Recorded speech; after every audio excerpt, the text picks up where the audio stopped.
আলহামদুলিল্লাহ বন্ধুরা, অপরূপ নাফাকুলের দৃশ্য আমরা 1.5 ঘন্টা পায়ে হেঁটে সেই রিমাকটির যখন এসেছি এই এটার অপরূপ উপভোগ করার জন্য।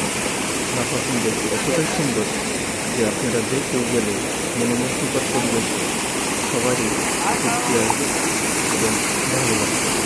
আশা করছি এখানে এসে সুবিধা যাবে। এটা হচ্ছে রিমাকটি হয়ে সানসিট থেকে রিমাকটি, তারপরে রিমাকটি থেকে 1.5 ঘন্টা লাগে পায়ে হেঁটে পাহাড়ের পথ করে ঝর্ণা অনেকগুলি ঝিরি ঝিরি পথ দিয়ে পানি পার হয়ে তারপরে পাহাড়ের সাইড দিয়ে আসতে হয় পায়ে হেঁটে। 1.5 ঘন্টা লাগে হেঁটে আসতে। অবশ্যই আপনারা আসবেন এখানে, উপভোগ করবেন নাফাকুমের অপরূপ দৃশ্য।